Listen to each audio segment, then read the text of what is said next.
El Señor esté con ustedes. Evangelio de nuestro Señor Jesucristo según San Mateo. La madre de los hijos de Zebedeo se acercó a Jesús junto con sus hijos y se postró ante él para pedirle algo. ¿Qué quieres?, le preguntó Jesús. Ella le dijo: manda que mis 2 hijos se sienten en tu reino, uno a tu derecha y el otro a tu izquierda. No saben lo que piden, respondió Jesús. ¿Pueden beber el cáliz que yo beberé? Podemos, le respondieron. Está bien, les dijo Jesús. Ustedes beberán mi cáliz. En cuanto a sentarse a mi derecha o a mi izquierda, no me toca a mí concederlo, sino que esos puestos son para quienes se los ha destinado mi Padre. Al oír esto, los otros 10 se indignaron contra los 2 hermanos. Pero Jesús los llamó y les dijo: ustedes saben que los jefes de las naciones dominan sobre ellas y los poderosos les hacen sentir su autoridad. Entre ustedes no debe suceder así. Al contrario, el que quiera ser grande, que se haga servidor de ustedes. Y el que quiera ser el primero, que se haga su esclavo, como el Hijo del Hombre, que no vino para ser servido, sino para servir y dar su vida en rescate por una multitud. Palabra del Señor. Gloria y honor a ti, Señor Jesús. Tu palabra, Señor, es la verdad, y tu ley nuestra libertad. Pueden tomar asiento. Mis queridos hermanos, nos encontramos en este día 25 de julio celebrando la fiesta del apóstol Santiago, que es muy importante en nuestro país porque el país está consagrado al apóstol Santiago. Por eso la capital de Chile se llama Santiago de Chile. Pero en primer lugar, por supuesto, está consagrada nuestra nación a la Santísima Virgen del Carmen. Esa fue la voluntad de los primeros fundadores de nuestro país. Entonces, nos alegramos también y nos unimos espiritualmente a España, que también tiene al apóstol Santiago como uno de sus grandes patronos. ¿Y por qué? Porque hay una tradición muy antigua, y yo creo que es bastante verídica, que el apóstol Santiago evangelizó la nación de España. España es muy antigua, es antes de Cristo, ya existían españoles. Y en el norte de España, entonces, estuvo haciendo su apostolado este gran discípulo de Jesús. ¿Y quién fue el apóstol Santiago? Es uno de los 2 Santiagos que tiene el grupo apostólico. Está Santiago el mayor y Santiago el menor. El menor es primo de Jesús, es uno de los hijos de Alfeo, de María de Alfeo. Esta María era una de las 3 que estaba acompañando a Jesús al pie de la cruz. Es uno de aquellos que el Evangelio también decía en estos días: tu madre y tus hermanos te buscan afuera. Uno de los hermanos de Jesús, entre comillas, ¿no? Un primo de Jesús. Uno se llamaba Santiago y el otro Judas, y fueron discípulos de Cristo también. Pero este Santiago que hoy celebramos es llamado Santiago el Mayor. El primo es el menor. Santiago el Mayor, porque tuvo un puesto muy relevante en la vida de los apóstoles. Siempre acompañaba a Jesús en los momentos principales, ¿no? Como por ejemplo en la transfiguración en el Monte Tabor, cuando iba a resucitar a la hija de Jairo, o cuando hacía cosas muy íntimas como la oración en el huerto. Llama a estos 3 apóstoles siempre, ¿no? Santiago, su hermano Juan y Pedro, los 3 apóstoles más cercanos a Cristo. El apóstol Santiago tenía entonces este hermano llamado Juan, que es Juan el Evangelista, Juan apóstol. Ambos eran hijos de Zebedeo y tenían una mamá que era muy colérica, era muy orgullosa y quería que sus hijos hicieran carrera, ¿no? Que ellos tuvieran un puesto preponderante en el reino de Cristo, ¿no? Porque ya a Jesús lo asociaban con el Mesías, pero para la mentalidad de los judíos el Mesías iba a tener una tarea política en el mundo, iba a ser el gran rey de todas las naciones, como así como el Julio César, pero más todavía, más poderoso. Entonces esta mamá, de muy buena intención, se acerca a Cristo y le dice: Señor, te quiero pedir un pequeño favor, pequeño le agrego yo como entre comillas, ¿no? Que pongas a mi hijo a tu derecha y al otro hijo a tu izquierda. O sea, que sean tu brazo derecho y tu brazo izquierdo. Tu primer ministro y tu segundo ministro. Los más importantes después de tú, quiero que sean mis hijos. Entonces Jesús le dice: no sabe lo que pide. Esta señora cree que esto es una carrera mundana, como cuando alguien entra al ejército y quiere escalar posiciones, ¿no? O cuando alguien entra a la vida académica y quiere escalar posiciones, o en cualquier puesto, ¿no? Uno entra a una empresa y ojalá escalar lo más posible. Se llama eso una carrera profesional. Pero Jesús dice: esto no es una carrera de quién tiene más poder, sino que esto es un camino de servicio, porque el Hijo del Hombre no ha venido a ser servido, sino a servir. Vean ustedes, dice Jesús, cómo se comportan los reyes en este mundo, los gobernantes. Normalmente ellos tiranizan a los pueblos que están gobernando. No los sirven, sino que se sirven de ellos. Y no debe ser así entre ustedes. Ustedes actúen como yo lo hago con el pueblo. Yo estoy siempre sirviendo, ayudando a los enfermos, predicando la palabra de Dios, estando disponible para quien lo necesita, teniendo un estilo de vida que sea un ejemplo de amor a Dios sobre todas las cosas y amor al prójimo, porque, repito, el Hijo del Hombre, o sea, Cristo, no ha venido a ser servido, sino a servir y a dar su vida en rescate de muchos, o sea, para la salvación de muchos. Interesante que Jesús dice muchos y no todos, ¿no? Lo digo porque hace unos años atrás el Papa Benedicto XVI cambió esta frase en la misa, ¿no? Uno decía siempre: tomen y coman todos de él, porque esto es mi cuerpo, ¿no? Y después dice: tomen y beban todos de él, porque este es el cáliz de mi sangre que será derramado por ustedes y por todos, se decía antes, ¿no? Por todos. Ahora se dice por muchos, ¿no? Porque esa es la frase original que está en la Biblia, ¿no? Pro multis, por muchos. Y Jesús dice lo mismo hoy. El Hijo del Hombre vino a servir y vino a dar su vida en la cruz para que se salven muchos. ¿Por qué dice muchos y no todos?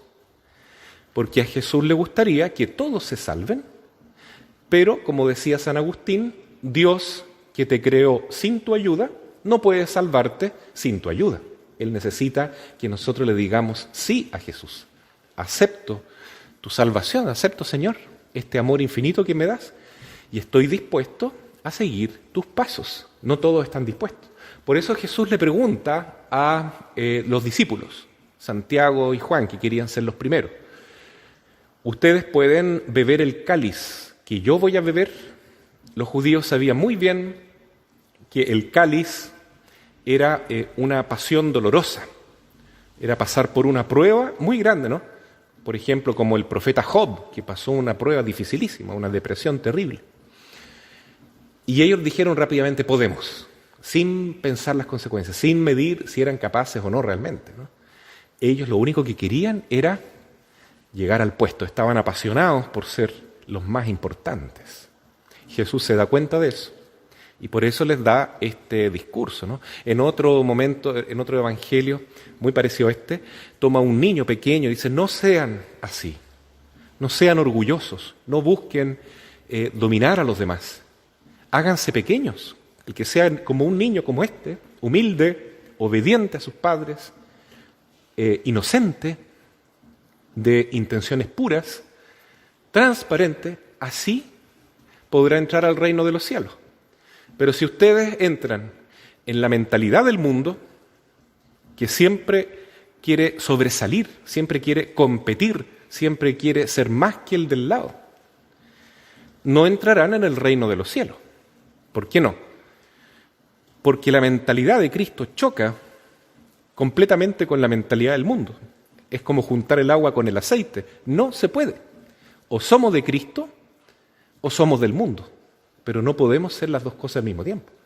Yo puedo decir soy cristiano, pero si tengo una mentalidad mundana, como estos dos apóstoles, no estoy preparado para el reino de los cielos. No voy a heredar el reino de los cielos. Así de simple, hermano. Entonces hay que cambiar. Tenemos que convertirnos. Tenemos que convertirnos. Y convertirse significa tomar el cáliz que Jesús tomó. El cáliz significa el dolor. Porque vivir en un mundo donde todos quieren ser poderosos, hoy en día se dice empoderados, ¿no? Todos quieren ser ricos, todos quieren ser un poquito más que el del lado. No es fácil, porque seguir a Jesús es seguir un camino de humildad, de mansedumbre, de servicio, y que si alguien te pasa a llevar tus derechos humanos, tú digas, Señor, hágase tu voluntad. Y es muy difícil hacer eso, hermano, es muy difícil. Nosotros estamos acostumbrados hoy en día más que nunca a reclamar por todo. Creemos que tenemos derecho a todo y no tenemos ninguna obligación. Y Jesús nos dice todo lo contrario. El que quiera seguirme, tome su cruz, tome el cáliz que yo tengo que tomar. El cáliz es la cruz. Pasar por el servicio mayor que hay, dar la vida por los que se ama y hacerlo de buen grado, de corazón, como Cristo. Ustedes pueden beber ese cáliz, sí, dicen ellos, podemos hacer cualquier cosa con tal de ocupar los primeros puestos. Y Jesús les dice, muy bien, ustedes beberán el cáliz. Significa que ellos van a ser mártires, por eso el color hoy día en la misa es rojo, porque ellos derramaron su sangre por Cristo, ¿no? Santiago, el apóstol que celebramos hoy, murió mártir en Jerusalén. También por eso es el grande, ¿no? El que quiera ser más grande, que se haga el más pequeño. Y él se hizo el más pequeño, obispo de Jerusalén, y el primero que murió mártir entre los apóstoles fue el apóstol Santiago. Entonces, mis queridos hermanos, Jesús les dice, sí, ustedes beberán el cáliz, pero ¿quién va a ocupar el primer puesto? Eso lo decide el Padre Dios. ¿Y quién creen ustedes que ocupa el primer puesto al lado de Jesús, a la derecha de Jesús? Sin duda que la Santísima Virgen, nuestra Madre, la Virgen del Carmen. Y a la izquierda de Jesús, sin duda que está su papá, ¿no? Adoptivo, pero papá al fin y al cabo espiritual, San José. Son eso, ¿no? Esa trinidad humana que es inseparable. No separe el hombre lo que Dios ha unido. Estarán siempre juntos. Jesús, María y José, la Sagrada Familia, que es el ejemplo de la Iglesia. Todos deberíamos ser como Jesús, María y José, sirviéndonos, amándonos, alabando a Dios, amando a Dios sobre todas las cosas. Hay que amar a Dios sobre todas las cosas, hermano, más que al prójimo. Hoy en día nosotros pensamos que amar al prójimo es tan importante o más importante que amar a Dios. Y no es así. La Iglesia no es una ONG. Es cierto que la Iglesia ayuda mucho a las personas necesitadas, siempre lo ha hecho. Jesús siempre lo hizo. Pero eso como un signo de que el primer amor, donde está puesto el corazón, es en Dios. Amar a Dios sobre todas las cosas. Por eso los apóstoles estuvieron dispuestos a dar su vida, ¿no? A entregar su sangre igual que Jesús. Por Jesús y también por la Iglesia, por amor al prójimo. Hoy entonces le pedimos a la Santísima Virgen que nos ayude a tener esta fuerza que tenían los apóstoles, que eran personas tan débiles como nosotros sentimos que somos débiles, tan pecadores como nosotros vemos que tropezamos a cada paso. ¿Cómo será que estos apóstoles tenían esta mentalidad mundana? Eran realmente personas, eran vasos de barro, como dice la primera lectura, segunda carta a los Corintios, ¿no? Eran vasos de barro. Nosotros también somos vasijas de barro, pero llevamos tesoros divinos. La fe en Cristo, la gracia de Cristo, el Espíritu del Señor se nos ha dado en abundancia, a pesar de que somos de barro. Tenemos las mismas dificultades y los mismos pecados y debilidades. Queremos siempre sobresalir. Estamos siempre tratando de hablar mal del prójimo para que nuestro ego se eleve un poquito más. Tenemos que aprender a ser humildes, hermanos. Aprender a ser más pequeños y servir al prójimo. Santiago lo aprendió, San Juan lo aprendió también, y por eso llegaron a ser santos y grandes apóstoles. Nosotros también podemos aprender, si queremos, que la mentalidad es servir y no buscar ser servido en primer lugar, ¿no? Porque esa mentalidad de ser servido es lo contrario de Cristo, ¿no? ¿Quién es el anticristo? Sabemos quién es, ¿no es cierto? ¿Para qué lo vamos a mencionar? Es el enemigo nuestro, el maligno, el que desde el primer momento de la humanidad trató de ponernos trampa, el que le dijo a Adán y Eva: no sirvan a Dios, no obedezcan a Dios, sean como yo. Yo no sirvo a nadie, yo me sirvo a mí mismo y obligo a los demás a que me sirvan a mí mismo. Hagan ustedes lo mismo. Ese fue el pecado original. Entonces, ¿qué queremos nosotros? ¿Seguir el mensaje, la invitación de Jesús? ¿O mejor hacemos lo que hace la mayoría nomás, vamos con el resto? La mentalidad mundana. Ahí tenemos que elegir. Pero si elegimos el cáliz del Señor, bueno, habrá sufrimiento, pero qué lindo poder sufrir por Cristo, con Cristo, ¿no? Sufrir por el reino como lo hicieron los apóstoles y dejar una semilla acá. La sangre derramada de los mártires siempre fue semilla de nuevos cristianos y en base a eso nosotros hoy también creemos. Ojalá nosotros podamos tener este anhelo profundo, ¿no? Ser santos, no para ensalzarnos a nosotros mismos o para tener un puesto en la historia, sino simplemente para demostrar nuestro amor a Dios y para servir a los que lo necesitan. Ahí está la gracia, ¿no? Vivir en el Espíritu Santo es lo único que importa. Quien a Dios tiene, nada le falta. Así sea. Amén.